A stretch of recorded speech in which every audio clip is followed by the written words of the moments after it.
Hi everyone, and welcome to a very well overdue episode of the Nocturne Society's audio program. It's been a while since I've done this. I think it's been since May was the last one I did. So I think I've got some explaining to do to the listeners to give you a reason. I think you deserve that. I went through a bit of a life change, and mostly that, by that I mean is my schedule. I used to have kind of a crazy schedule. I would sleep till 10:30 because my job would allow me to do that. Get into work at about 10:30 or so, and work till 7:30, 8 o'clock. Come home just in time. My family would go to bed. Then I'd stay up all night on the computer and watching TV and doing stuff till 3 in the morning while they're sleeping, and then repeat the cycle over and over and over. And my wife brought it to my attention, and I agreed with her that I was missing everything. I was missing family events and missing what was happening with the family in general, and I really wasn't a part of it. So I decided to change all that. And so now I get up at 6 and help get the kids ready for school, and then I get into work at 7:30, work till 4:30, and spend time with the family. Well, I used to do the show when I was staying up till 3 in the morning, so I was having a hard time finding a place to record it because you want it to be quiet, and since I'm often doing this out of my home, if the kids are out running around or talking or even moving around in the house, you can hear it. And so there really wasn't a good time to do it. Today I'm doing it because I took the day off work. So nobody's home right now but me. So anyway, I'm trying to find a time to do this. I apologize for being away so long. Kind of took the summer off. Which, as far as my 17-year relationship with my wife, we've been married 17 years, that was a good thing to do. So, really helped us out a lot, and I'm not sorry I did it, but I really felt I was letting my website slide, which I didn't want to happen. So, hopefully I'm back, and we can carry on where we were before. While I was away, I got an offer from a website, actually, they wanted to publish the show. And I was interested in it, but again, due to the schedule change and stuff, I wasn't sure when I was going to fit it in. And there were some stipulations they would require, too. One of them was the show had to be a set time amount, so half hour or an hour. Okay, well that kind of sucks, but I could deal with that. I don't like being limited or having to extend what I have to say, but okay, we could make that happen. The other one was, then the other two were more detrimental to getting it done. One was they wanted better sound quality, which would require me, with my own money, they weren't willing to put up any money to help me out, require me to go to a professional studio. Now, while I have one at my work, I don't have the ability to take in call-ins, like I don't right now.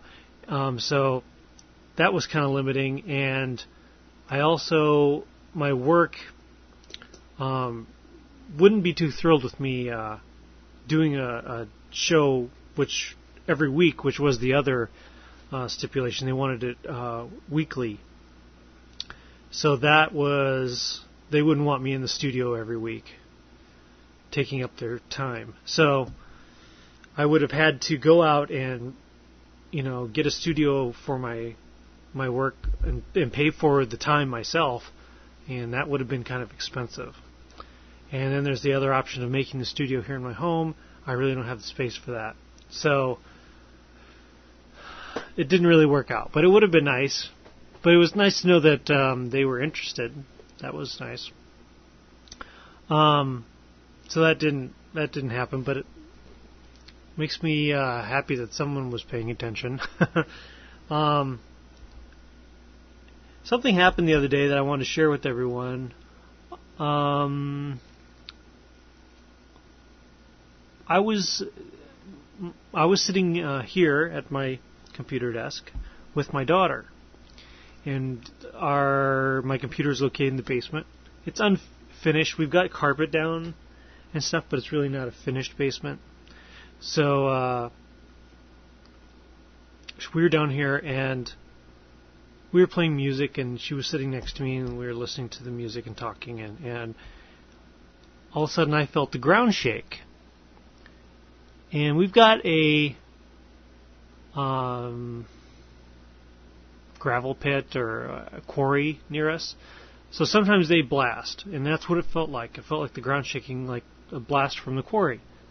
But it was late on a Sunday, so I don't think it was a ground shake. So anyway, I felt the ground shake and kind of a breeze. And I turned to my daughter, she is 9, and I said, "Did you feel that?" And she panicked in terror, and she grabbed me and was crying and said she saw a black thing pass between us. And it was very, very strange, because she, in the past, when she was a little toddler, I was at work and I got a call from my wife saying that something had happened, and she didn't know what it was, and she was scared. And she said that the dogs were all barking at something in the house that she couldn't see, and that my daughter was screaming and crying. Looking at the two dogs and her were looking at the same thing. She was crying, the dogs were barking, but my wife couldn't see anything. So she got scared and called me. Well, my daughter, now that she's 9, remembers that, and she said she saw at that time she saw a kind of, she said it, she keeps describing it as like a cloud, so, a misty kind of thing moving down the stairs is what she saw that was freaking out the dogs and made her scream. So I don't know, they always say kids are more perceptive to that sort of thing, and honestly, my wife is pretty grounded. She doesn't get scared that easy, and she's pretty, into keeping it real, I guess you'd say. She's not into the paranormal so much and that.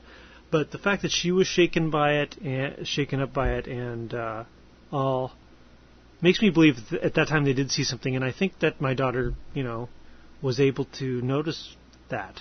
So when she said this just last weekend that something, she saw like a shadowy thing pass between us, I think she really did, because it wasn't like she was just playing along or, maybe got a little scared.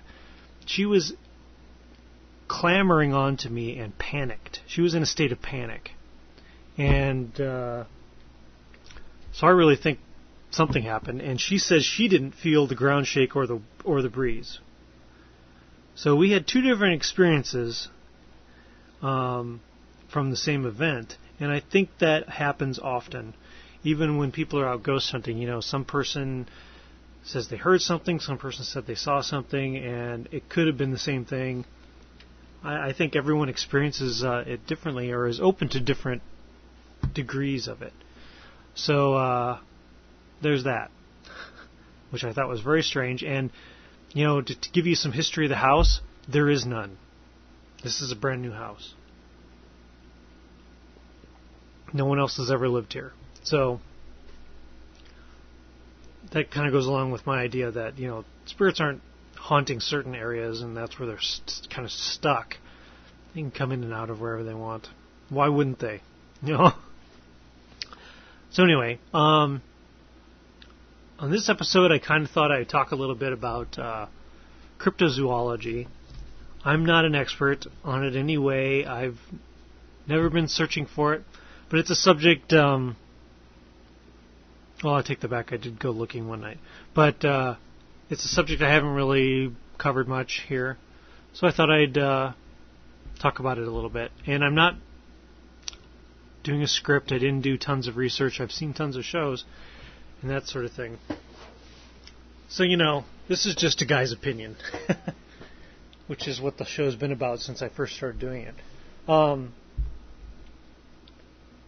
When I was a kid, I saw a television show, and I think many people my age saw it as well, and it scared the crap out of me. And the show was The Legend of Boggy Creek. And the thing that sticks out in my mind the most was these people were in this house, something was out there, and they're looking out the windows trying to figure out what was outside.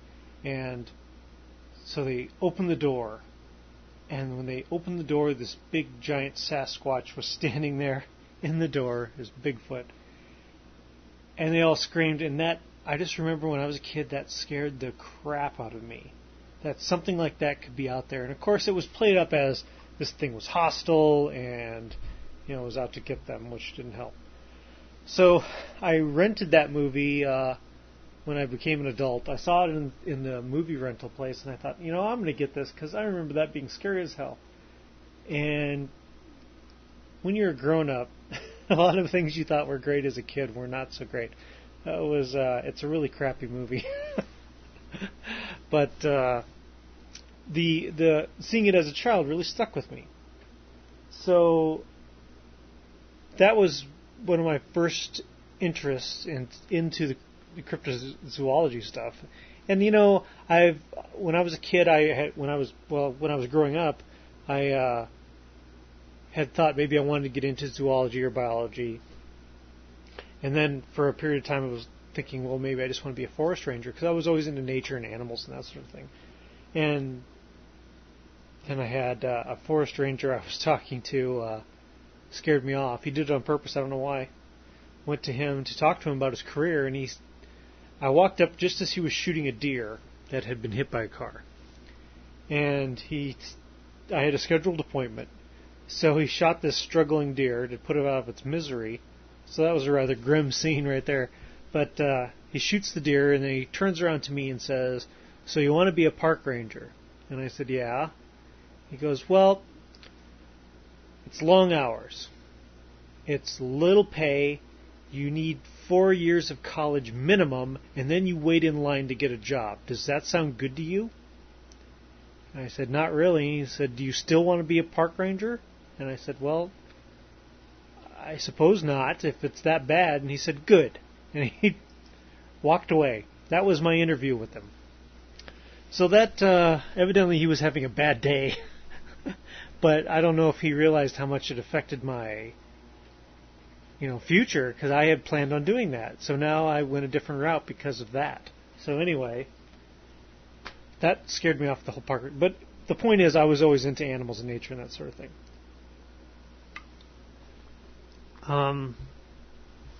So things like this, like unknown animals, is very interesting to me. And you think that these things are all BS. And then, because like Loch Ness Monster and all is supposed to be a prehistoric creature, and you think, well, that's just silly, those can't really exist. And then something happens, like before I was born, they caught the coelacanth, which is that prehistoric fish. And people started catching them. It's like, holy crap, something prehistoric really does exist still today.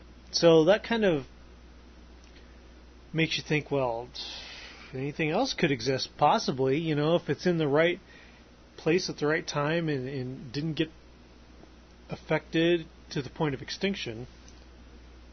So anyway, let's start with the Sasquatch here. Now, we all know what that is. Supposedly a big ape man, 8 to 10 feet tall, living in the Pacific Northwest usually. Some believe it to be a bear, that people are confusing for a bear. I've came up on bears before in the woods, and I never thought it was a Sasquatch. Just So I have had some experience in that. Walking along and I see something and like, oh crap, what is that big thing? And oh, it's a bear. Okay. I knew immediately it was a bear. I never at any point thought, is that a Sasquatch? And so I don't believe it is that hard to identify if something's a bear or not. Another interesting thing is that they always bring up that the Indians have many words for this thing. All these different tribes have words for this, man out there in the woods. And the logic there is that if they had a word for it, then it must have existed. Well, yes and no, I think. I don't think that doesn't mean it didn't exist. They obviously talked about something, but we, in our modern lives, we have words for things that don't really exist.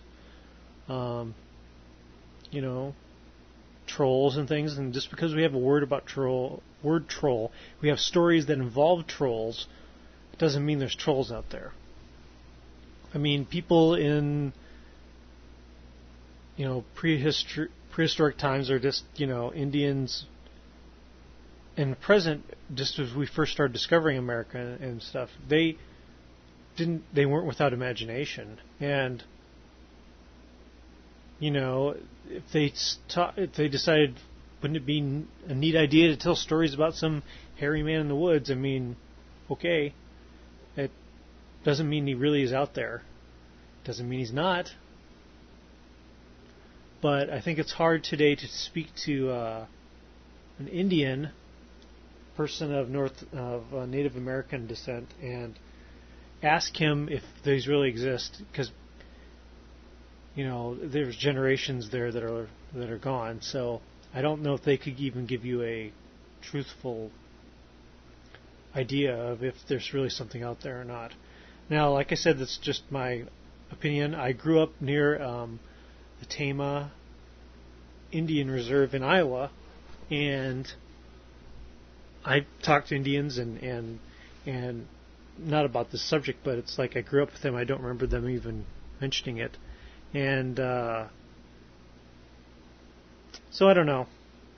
There's another theory about Sasquatch, that he is an interdimensional creature. On my website, if you've ever read the book Hunt for the Skinwalker, around that area there's all this strange things happening, and this near the Skinwalker Ranch, and they say that they see Sasquatch there.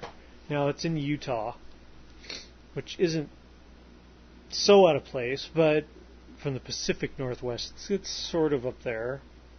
I don't know if you've ever been through Utah, but it's kind of deserty in some places. But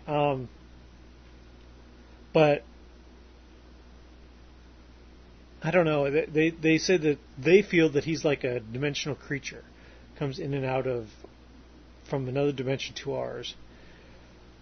I don't know about that. I don't know. I don't debunk the idea that there are interdimensional creatures or not. Okay, if string theory and all that's possible, then there are many dimensions, and it's possible that something like that could happen. And I'm not a scientist. I don't know if it is or not, but it seems more like a lost creature rather than something that's popping in and out. Because I don't know. That's my opinion, but that's another thing they say the Sasquatch may be, is this interdimensional creature. That's why we don't find them or their remains or anything. But like they say a million times in all these Sasquatch programs, you'd never find a remains of a bear in the woods either. So, and we know they're there, but we don't see bear carcasses, because things just don't last long out there when they die. I was watching a program on the Travel Channel, and it was called strange travel or weird locations or something like that. And they had a team out in the woods that they did something really interesting. They set up speakers everywhere in the woods, in the radius area, and they would play primate calls and then shut the recording off and listen for a response. And they did this a couple times, and it was, first of all, being in the woods at night in the dark, shooting off these sounds, these cries in the woods at night, was the most eerie freaking thing I'd ever heard. It was really bizarre to hear this cry echoing through the still night of the woods. So anyway, they would play it and then listen, and they caught something. And like I said, I've been into animals, and I watch all the nature programs. If I ever had a book in my hand, it was a field guide or a book on natural history. I never read stories often in school. It was always factual science things. And I have never heard a sound like they caught that night. Now, I don't know. It was really bizarre. And they say that was the actual recording. Of course, on television, you can't ever tell if they're truthful or not. But it was a bizarre sound. And it got me wanting to catch it and catch the sound for myself and put it on my website. So I did a search on the internet to try and find some Bigfoot sounds. I was looking for that one specifically, but I don't think I found it. But I did find some, and I would like to play them for you.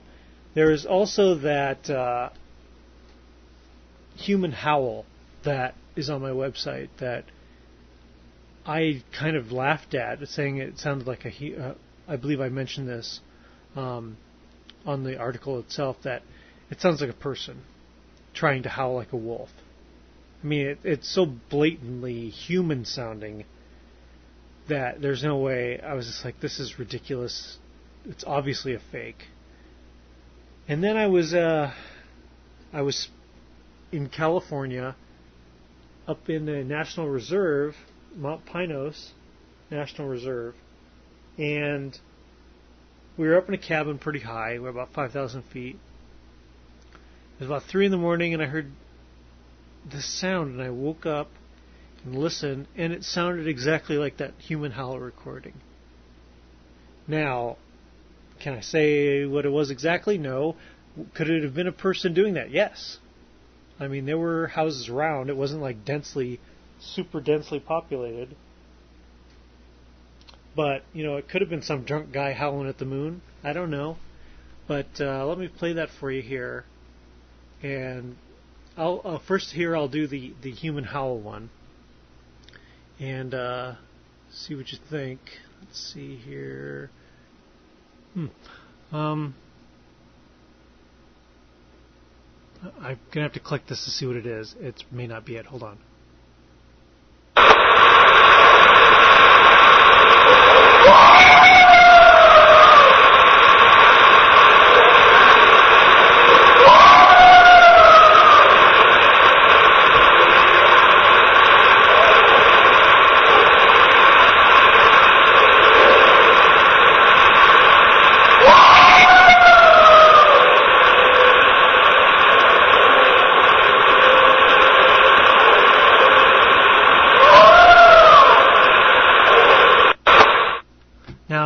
That was it. That was the human howl sound. Now, that sounds just like a guy howling at the moon. If you had a guy out there screaming as loud as he could at the moon, trying to sound like a dog, I think that's what it would sound like. But that's what I heard that night as well, which I found really strange, because I grew up in Iowa, and we had woods near our house, and there was coyotes howling in there all the time. Didn't sound anything like that. Now, I have 4 recordings. that are supposed to be a Bigfoot. Let me just start here at the one on the top, and that was the human howl. So see if this sounds different to me. Okay, here you go.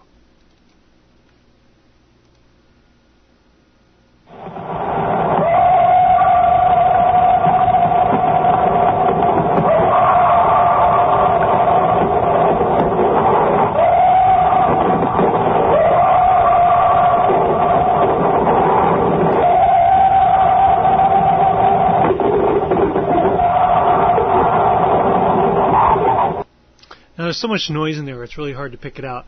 And it could just be that it's in more of a canyon type of area. I don't know that it is, but it sounds very echoey.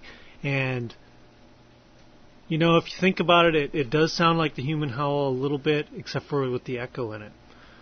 No, these all seem to have that echo in it. Here's another. Okay. Alright, here we go.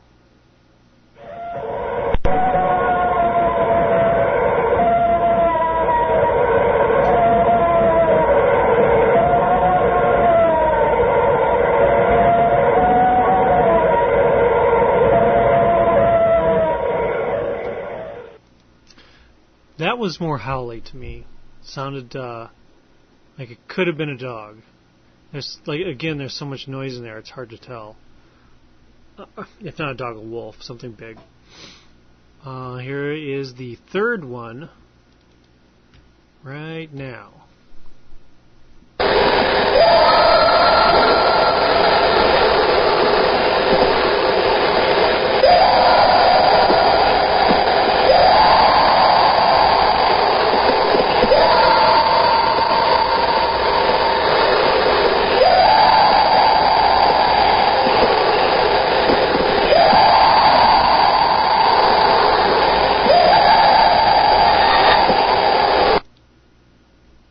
Now, the only thing about that one that makes me kind of question it is at the end, it sounded like a bit of a laugh. I don't know if that's just me. Here, I'll play that part again and see if I can find it. And you listen, it sounds like almost a laugh. I'll skip ahead a little bit.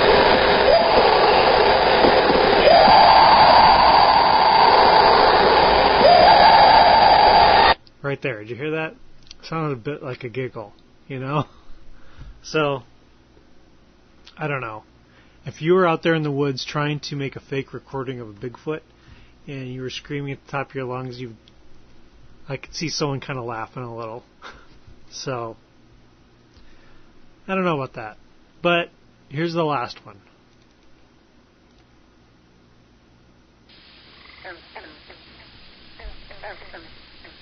Frogs.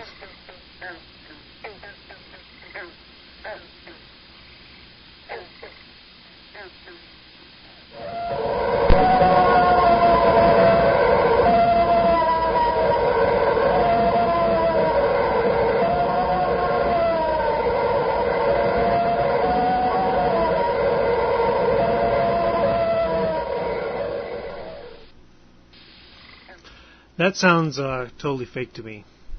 And I'll tell you why. You've got the sound of nature. Obviously, someone's got a recording. They're listening to the woods. And you can hear the frogs chirping away. And all of a sudden there's like a and then this echoey kind of sound starts happening that is completely out of place with the other. I mean, it doesn't sound like it's even in the same location. The frogs are sitting there chirping, all of a sudden this starts happening like there's a torrential wind or something. Let's just listen to that again, and you'll see what I mean. See how quiet it is? Frogs are chirping. Now we'll get some static, and all of a sudden...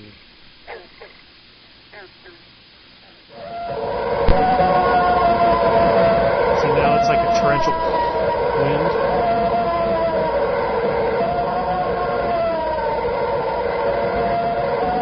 See, now if you try to like break down the sound, okay, you got this thing going. Okay, that's the sound of Bigfoot supposedly. All right, we can buy that. But what's the background? What's that? You know, what is that? is that part of its call? Because that doesn't really make sense. It sounds like background noise from a separate recording is what it sounds like to me. So, like, I'm a bit of a skeptic when it comes to this stuff because people want this so bad. And that's with anything in the paranormal, you want it to happen. You want it to be there so bad. But to be professional and to be realistic, you have to, like, break things down and say, what is really going on here? And I didn't want to bring this up really, but I'm going to. Dave, on Darkness on the Edge of Town, had a guest on there that was a skeptic, and they really ripped her to shreds, I felt, and didn't give her much of a chance to talk, and just kind of like pointed the finger at her and kept saying, well, you don't believe in this, but it could have been this. You don't believe in this, but it could have been this. Can you see that it could have been this? And she was basically reduced to going, yes, yeah, I guess so. Yeah, I guess that could happen. She wasn't really expressing her opinions. They weren't letting her really talk and say, what are your thoughts on this? And we'll sit back and be quiet and keep our opinions to ourselves until you're finished talking. That never really happened. He brought up an article she wrote and then picked out parts of it and said, why did you say this? It could have been this. Why did you say this? It could have been this. And, when he has guests on that are pro, like the TAPS members themselves, let's say, that say this happened, he does question things, but not to the degree he was questioning her. He doesn't usually take, we saw this spirit and blah, blah, blah, and he doesn't go, well, don't you think it could have been this? Can't you see how this could have happened? He doesn't really attack them like he did her. And I didn't think that was really fair, because being skeptical is the number one thing.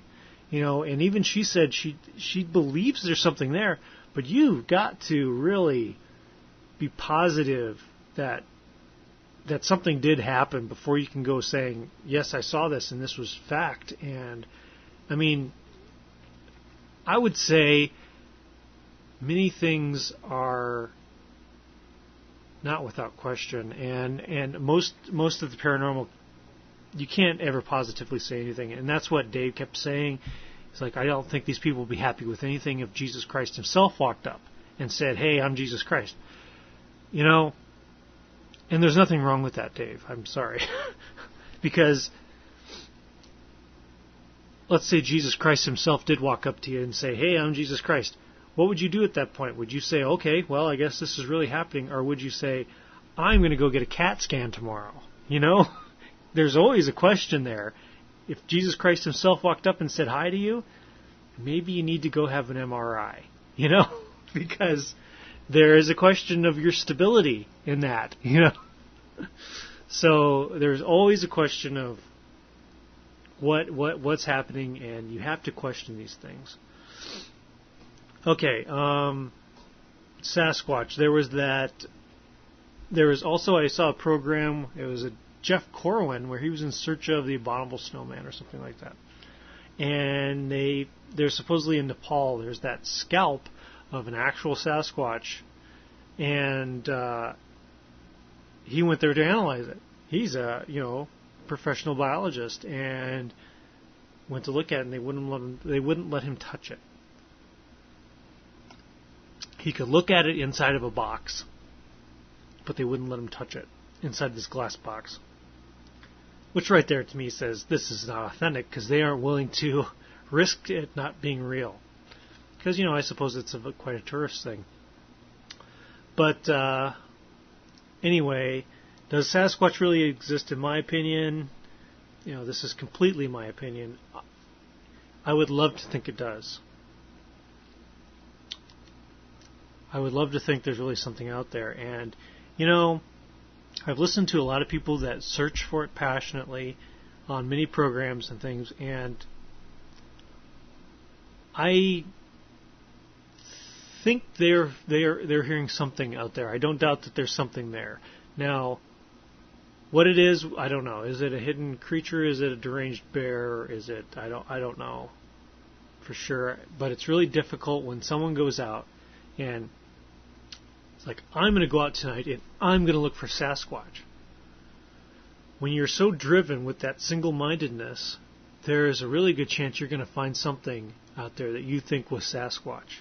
You know, you hear a rock get thrown at you, or I've seen this on programs where the people are getting rocks thrown at them, and that's commonly thought of as Sasquatch trying to tell you to get away.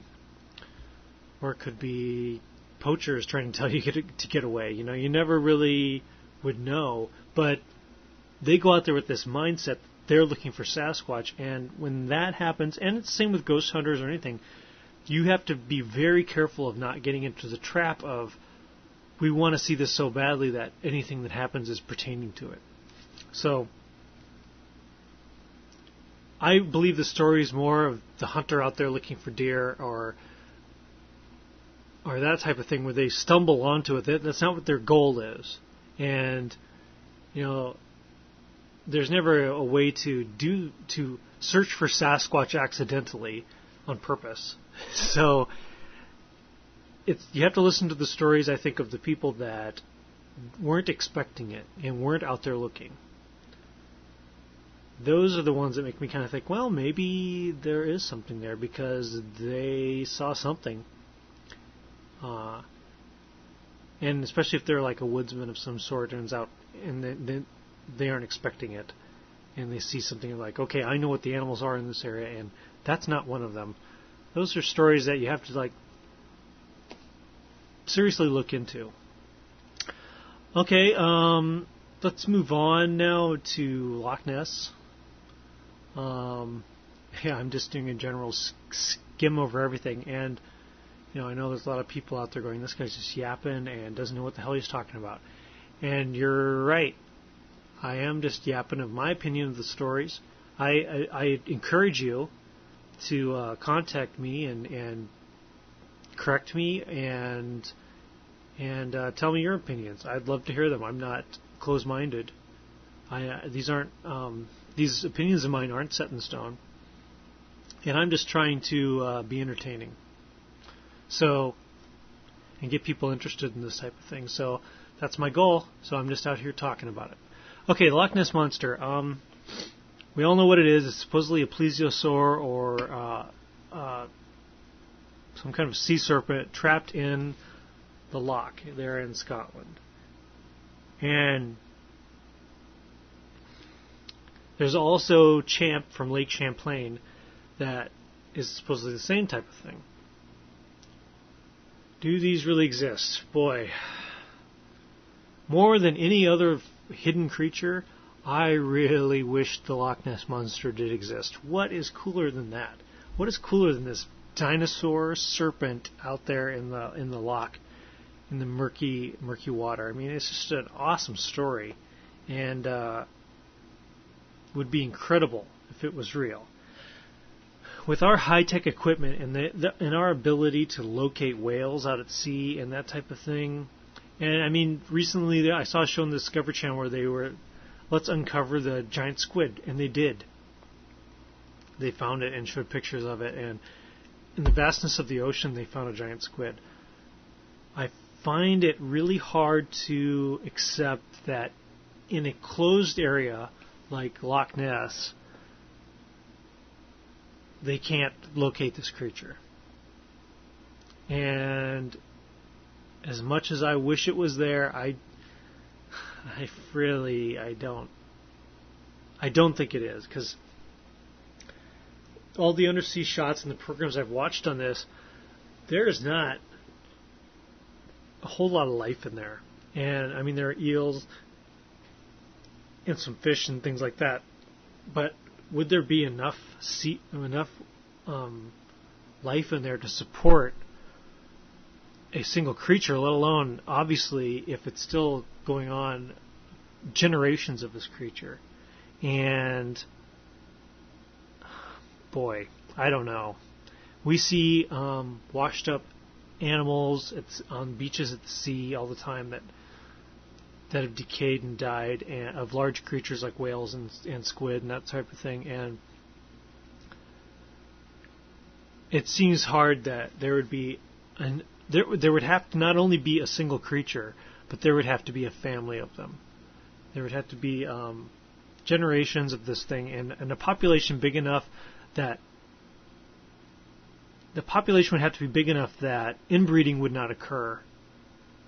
And I don't know. That's because otherwise, obviously if there are a few creatures and they reproduce, then these few creatures are going to be having offspring with relatives, and we know that doesn't work well in evolution. And I just think that area is just too small to support such a large population of creatures and not be seen. I really wish it was, and if these things really do exist, I would expect it to be out at sea more than I would expect to see it in a closed lock. The shots and things I've seen of Loch Ness, of the loch itself, I'm talking about. It seems really difficult to judge perspective of size,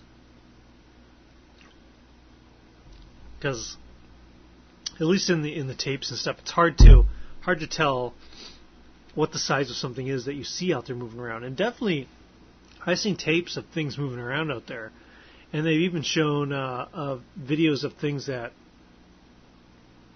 were first thought to be Loch Ness, and then they ended up being a bird or ducks or a log. Is the usual excuse that you're seeing a floating log out there.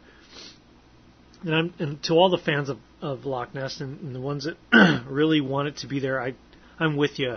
I wish it was there too, but logically, I can't see it. I can't see it happening. And same with Champ. It's a closed area, and that's almost more realistic to me though, because that Lake Champlain, has higher fish population, and it just seems like more realistic. It's more of a living, not to say it seems like it's more full of life than the loch. I don't know. The loch is so deep and cold, and especially if it's a plesiosaur, it's most likely then cold-blooded, and we know they don't like cold. So that's an educated guess is no. The next creature I have on my list here are the black cats, often seen in England. Why not? I say. Why not? Why couldn't it be? Escaped animals, the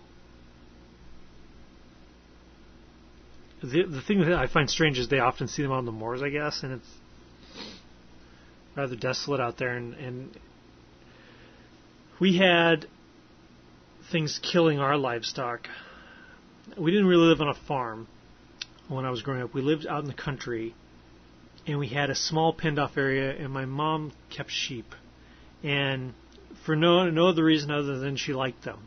So we would shear them just for maintenance, and we'd get rid of the wool. We never kept it. But she liked sheep and would keep them. So it was really pathetic, because she would say goodnight to them in the summertime with the windows down, and they'd all baa back at her. So anyway, we had something slaughter them one night. All of them. And we never really found out what it was, but it didn't kill like a predator. It, like a cat would grasp the throat and, attack like that. These were ripped out their guts. So we woke up in the morning and the animals were dead, and their organs were just everywhere. And it wasn't like they were really eaten; they were just slaughtered. And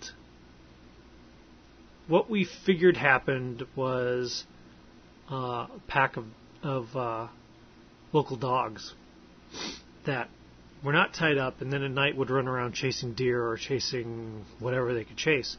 And they got into the pen, and of course the sheep have nowhere to go, so they had fun killing them. what does that have to do with black cats? Well, I'm just saying cats attack specifically. They usually go for the neck, and they're very, accomplished killers. And the livestock they've seen out there that have been killed by and the supposed black cats, it seems to match that it was a cat.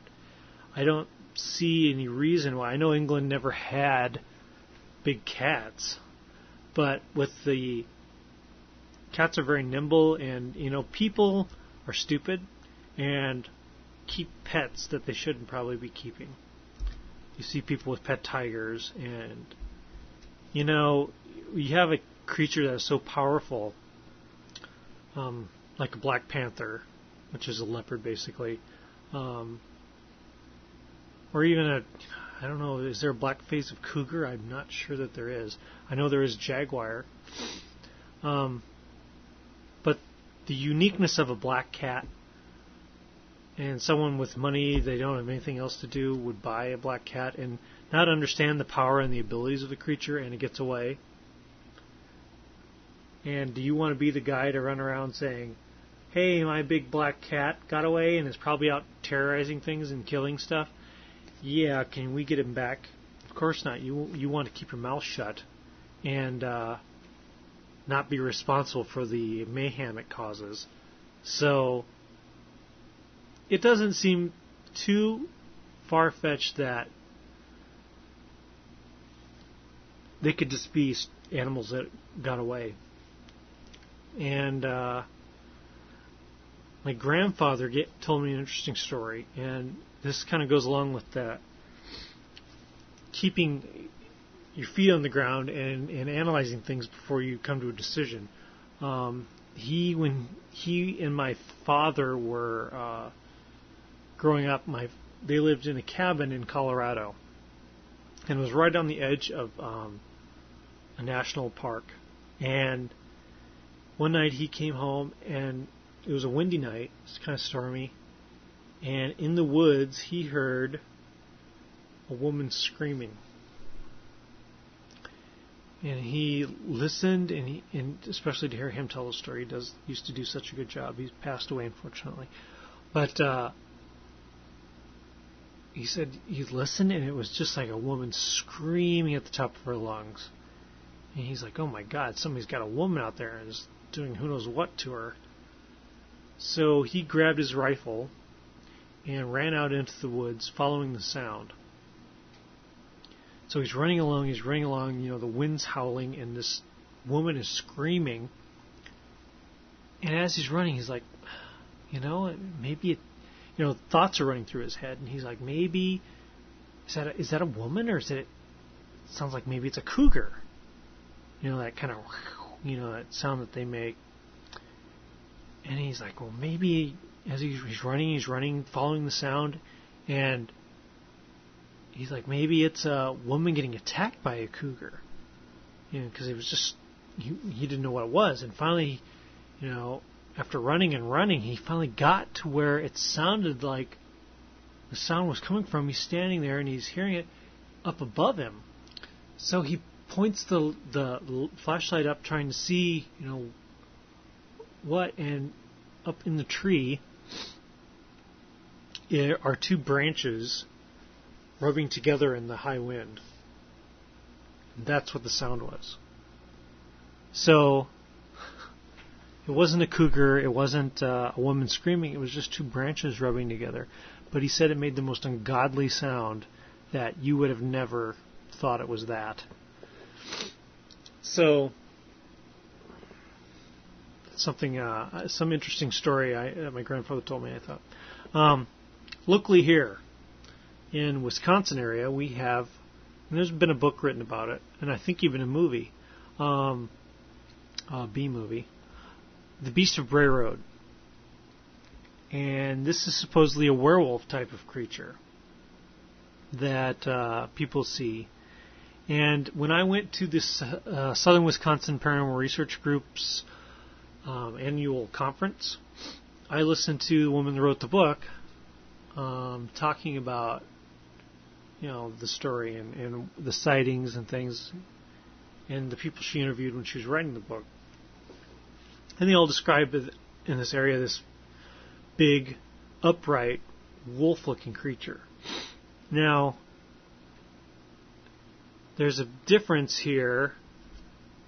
People seem to be able to differentiate, okay, this looks like a wolf, and it's not Sasquatch, or, So, again, people seem to seem to be able to tell when it's, a bear or what it is, because they specifically say this one looks like a wolf.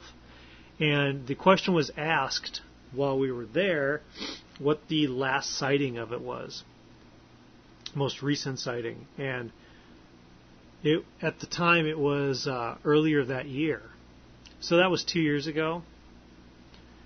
And here in Madison we have a bunch of lakes, and in between the lakes is what they call the isthmus, and that's just a thin stretch of land that between the lakes. So she said the last sighting was on the isthmus here in Madison, and what had happened was a guy and his girlfriend got into an argument, and she kicked him out.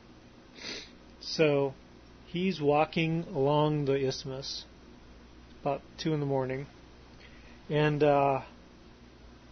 he's walking along the isthmus and sees something underneath a light, and it looks like a drunk sitting underneath a streetlight. So he's walking along, he's like, oh great, some drunk guy. He gets up closer and he's like, is it a guy or is it a dog? So he's walking along and getting closer, and he thought to himself, is it two dogs having sex or something? Because it was kind of rolling around and acting strange. And then he got even closer, and it finally stood up on its hind legs and turned and looked at him. And it was supposedly a werewolf. And the way she described the event, and she said the way he described it to her, was it was almost as if he saw the transformation that supposedly happens when someone's a werewolf. But so he went running back to his girlfriend. They called the police, and they never found anything, of course. And if you're the guy that this happened to and you happen to listen to the show, please contact me. I would love to hear the actual version of the story. Werewolves in general, that's obviously there's that disease that you've seen the people have, that they're all hairy everywhere, and so obviously that is something that happens, but that doesn't make them vicious or have the head of a dog particularly, and that doesn't. I don't think that's enough to say that's what werewolves are. I read a little thing about werewolf isn't really a physical change as much as it's a mental change. And some mental illnesses, people act like animals and act like wolves and things. And you read some forums on the internet, these people claim to be lycanthropy sufferers and that sort of thing, and obviously the internet's a very glamorized and eccentric place sometimes, but I think 90% of something being true is belief. So if someone believes something enough, does that make it true? If they think that they're a werewolf. Obviously there's lots of history. Werewolves have been, they're in ancient wood carvings and things about people that change into wolves. But then They also burned witches and other crazy things. Not that witches don't exist. I'm not going to get into that right now, but anyway, I don't know if I buy the werewolf thing. I actually did, after hearing that story, tooled around the isthmus one night trying to see if I could see anything, and nothing was there. Of course, I'm not really exactly sure where Bray Road is, so I didn't go there. So I don't know. I think of all the things on my list here, werewolves are probably the hardest one to believe exist. Now, could there just be a big wolf creature? I've never seen a dog walk on its hind legs on its own without being told. I don't know. I've seen wolves. Wolves are big. So, I suppose in the right angle they could seem like they're standing on their hind legs, or who knows, what perception people have when they see something, especially if they're afraid. I have not read the book either, and I plan to. Just haven't gotten to it. And it's called The Beast of Bray Road. And you can get it on Amazon.com. Chupacabras, that funny little Mexican reptile, demon, devil thing that also is known as a goat sucker, and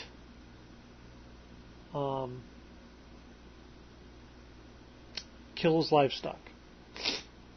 Does it really exist? I don't know. That was also part of the thing with the Skinwalker Ranch is strange things killing animals. I read a story in Fate magazine that was about a bus driver in Mexico's experience with the chupacabra. Now, just like anything, you have to realize Fate magazine is a magazine that makes its money from this type of phenomena and wants to write a good story. So, right there, it makes me disbelieve some of what they say. The story itself was very intriguing and scary, and I don't have it with me right now. Unfortunately, it's at work. But basically, he was driving along, and this creature jumped onto his bus, and other members saw it on the bus, and other bus drivers have seen it on that road as well. So, what are they seeing? It's some strange creature with red eyes, supposedly a reptile-looking, often thought of as like a reptile.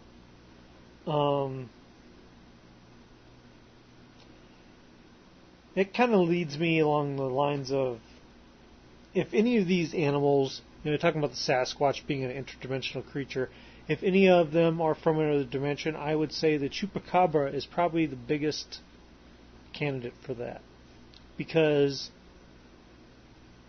it's often described as a devil or a demon, and, I'm not a big believer in heaven and hell and the devil, but I think it's possible that strange demon-looking creatures could be interdimensional, and that could be what people are seeing and thinking of as some hellish creature. And it sounds a lot like a little demon creature to me.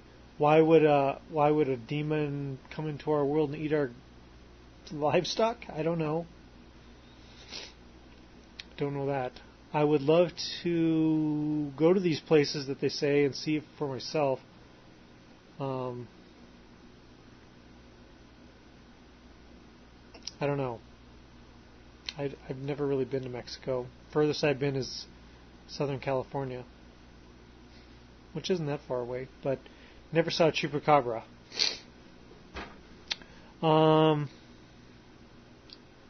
Really, this list of guys is just stuff to pique your interest. Chupacabras, I've read a lot of articles on them, and they all are kind of the same thing. They all describe kind of the same. These little terror beasts. So, anyway, I encourage you to look into it. And then the last thing on my list here is Thunderbirds. The reason I put those on there is I listened to a show with George Norrie, Coast to Coast, where they had this guy on that was talking basically about Thunderbirds and other crypto creatures. And he was very believing. He was very accepting of anything. I mean, George was throwing creatures at him, and he would pretty much say, yeah, that exists for everything, he said. And Thunderbirds are large birds, like the size of a Cessna plane, that people often see. And I even listened to a call-in from a woman who said she saw something, and she sounded like she actually did see something. And I've seen some large birds. I lived where we lived in Southern California was right near the last remaining reserve for condors, and so they're the biggest known bird. And so I saw a condor, and the California condor, and they're enormous creatures. And could a really big bird exist? I don't know. I don't think there's a lack of... I would say there's not a lack of food for them, but then you see an animal like the condor, the California condor, that has a hard time surviving because it is a carrion eater. And there just isn't the dead animals that there used to be, There aren't these vast herds of grazers that are dropping like flies, other than our own livestock, which we quickly usually clean up. So I think the condors are having a hard time getting along, getting by, because there just isn't the food source anymore. And for a bird that is supposedly even larger than a condor to be alive and flying around and we don't know it exists, I don't know. We are very, very capable of finding things. And we send out crews. Look on the Discovery Channel. These people that go out to film rare creatures and find them and film them, and it's not hard for us to do.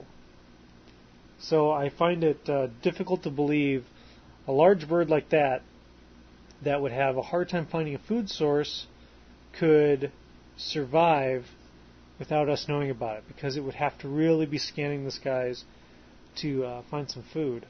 And this has been seen in big sky areas like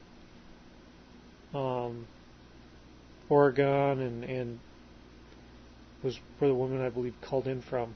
But what was interesting about this interview with George Norrie on the Coast to Coast is that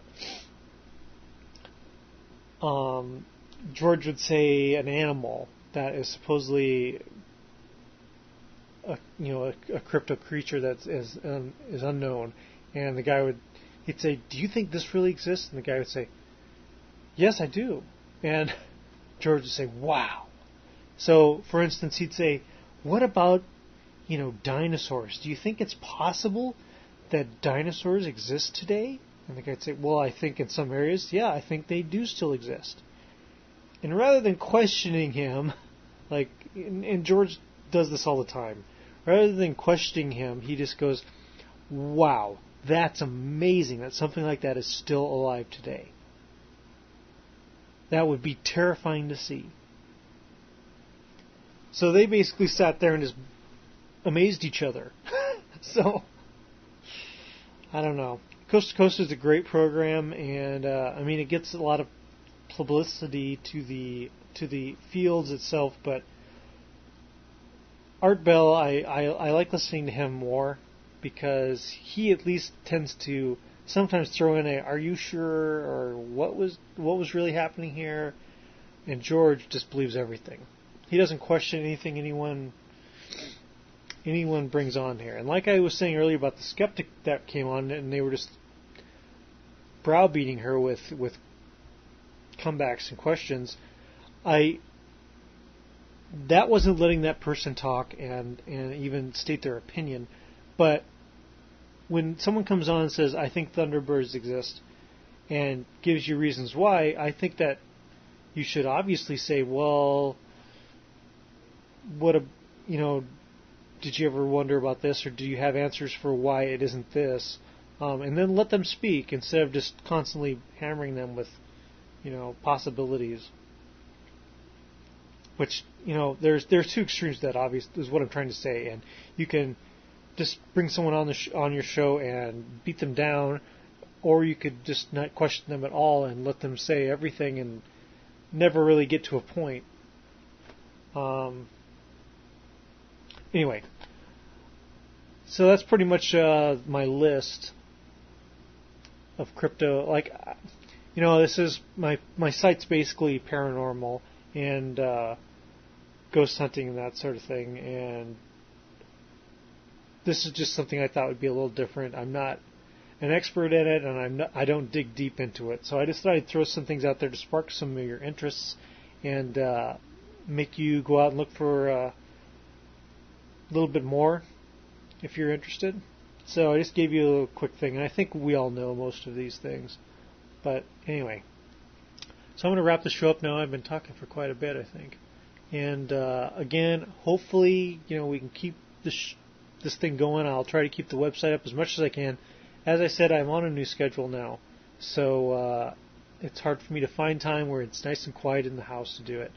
If anyone out there has suggestions of how to do the show more cheaply, in a more professional manner, I would love to have guests on. As I told that producer that contacted me, she was saying, we'd like you to talk to, basically get me into the loop of what's going on. And what that means is, for instance, Mary Ellen Guiley goes to Coast AM. I've got a new book out. Blah, blah, blah, blah. Here's my new book. Let's talk about some weirdness that's in the book. Please buy my book. Next week, Mary Ellen Guiley is on Darkest on the Edge of Town. Blah, blah, blah. I'm on this. I got this new book. Let's talk about some things that happened in the book. Please buy my book. And then they go to the next show. And that's kind of what they wanted me to be a part of. It's just a promotion circle for people's books. And I have no problem talking with authors and that sort of thing, but I'm not into that. And I don't see the need for another show on there to be promoting people's books, It's not that I don't want to promote them, because, it's good to get the word out there and stuff, but why do we need to rehash the same information week after week after week, just in different programs? I don't see the point of mashing over it again. I told them what I'd be more interested in doing is a show where talking about these legends and folklore and ghost stories and things from the average person that they've seen, not really taking call-ins, but actually someone that has had a lot of experience in locally or nationally, has had a lot of things happen to them and has legitimate stories and wants to tell them. I would rather listen to them talk, not to promote a book or anything, but just to talk about this happened to me, and I think other people would be interested in hearing the story. More of the real people rather than the authors. Not that authors aren't real people, you understand, but just going in a different direction than the average loop of cast of characters that they go through whenever someone writes a book. And after I said that to her, to the producer of that program, they never contacted me again. So that wasn't what they were interested in. So anyway, I hope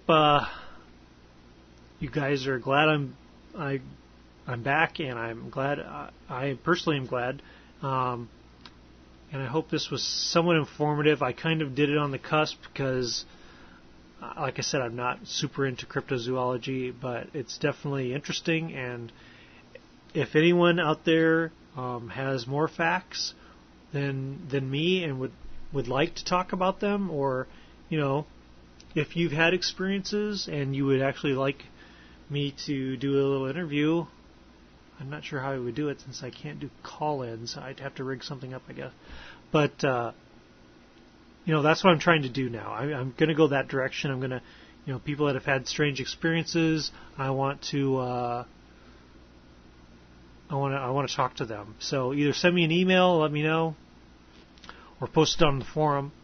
And I hope you guys have a good September. And I would love to do something special for October. I'm not sure what that is yet. But October is the month for paranormal, Halloween. So hopefully we can get something cool going on. And I hope to talk to you guys again in October. Okay. Bye-bye. October. Okay. Bye-bye. October. Okay. Bye-bye. October. Okay. Bye-bye. October. Okay. Bye-bye. October. Okay. Bye-bye. October. Okay. Bye-bye. October. Okay. Bye-bye.